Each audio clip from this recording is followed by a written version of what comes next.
On nous pose souvent la question de comment est-ce qu'on trouve un emploi aux États-Unis quand on n'est pas américain ou quand on n'est pas résident américain. Je vais répondre à cette question aujourd'hui. Tout d'abord, il faut savoir que les États-Unis ne sont pas un système d'immigration qui favorise les chercheurs d'emploi qui ne sont pas américains ou qui ne sont pas résidents américains. Les raisons sont simples. Si les entreprises américaines embauchent des employés étrangers, alors cela ne favorise pas et n'aide pas à améliorer les chiffres du chômage aux États-Unis.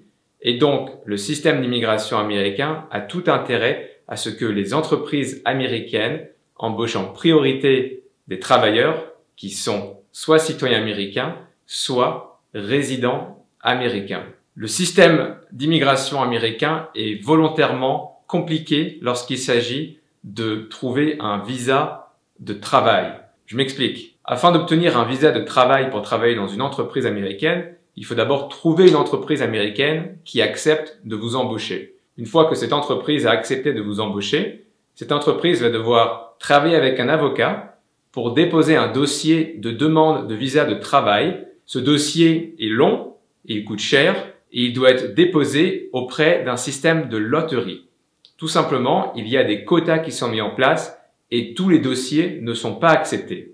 Et donc, une fois que votre dossier a été entré dans la loterie, si vous avez la chance de gagner, ce n'est pas le cas de tout le monde, vous aurez l'autorisation, en tout cas votre avocat aura l'autorisation de vous faire obtenir ce visa de travail. Il faut savoir que la procédure pour obtenir un visa de travail, entre le moment où l'entreprise accepte de vous embaucher et le moment où vous allez réellement commencer à travailler pour l'entreprise, cela peut durer de 6 mois, voire même jusqu'à 1 an. Et donc, c'est très compliqué pour des entreprises américaines, par exemple, d'embaucher des gens qui vont commencer à travailler que après 6 mois ou que après 1 an. Ce n'est pas faisable. Et donc, l'immigration américaine a mis en place ce système volontairement et il l'a rendu très compliqué et très difficile pour décourager les entreprises américaines à embaucher des travailleurs étrangers et pour les encourager à embaucher plutôt des Américains.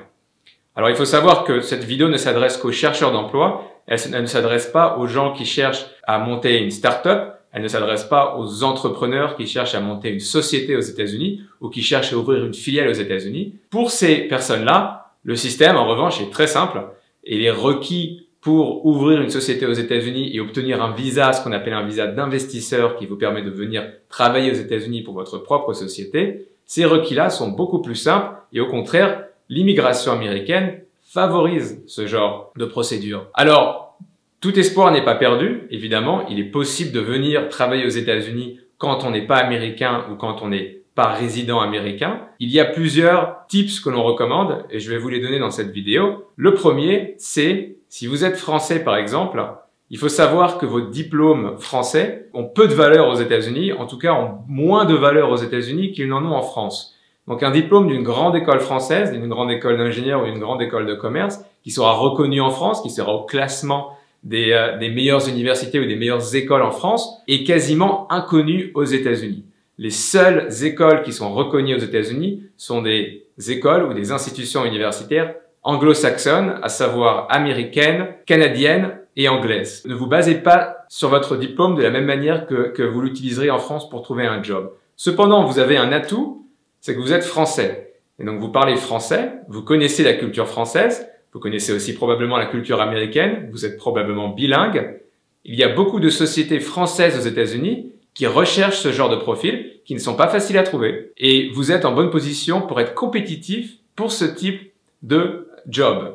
Donc, cherchez des sociétés françaises qui recherchent des profils bilingues, qui sont capables de naviguer sur les marchés français et les marchés américains. C'est un des meilleurs atouts que vous avez. Un deuxième atout que je vais vous donner, cherchez à postuler pour des sociétés basées en France qui sont capables de vous envoyer aux États-Unis dans leur filiale américaine. Les visas pour ce type de procédure sont plus simples à obtenir et il y a beaucoup de gens qui ont fait ça dans les années passées, qui tout simplement trouvaient un job dans une société française qui par la suite avait la possibilité de les envoyer travailler pour la filiale aux États-Unis. Et donc, ils pouvaient venir aux États-Unis. Enfin, le dernier conseil que je vais vous donner, c'est un conseil qui est lié au type d'industrie que vous allez prospecter. Il y a des industries pour lesquelles on obtient des visas de travail plus facilement que d'autres. La France est un grand producteur d'ingénieurs. Les ingénieurs français sont très qualifiés Et donc, une industrie pour laquelle il y aura évidemment des opportunités, c'est l'industrie de la tech software, mais également la tech hardware, également l'industrie de l'automobile, l'industrie de l'aérospatiale. Et donc, quiconque a un diplôme d'ingénieur est en position forte lorsqu'il s'agit de trouver un job aux États-Unis.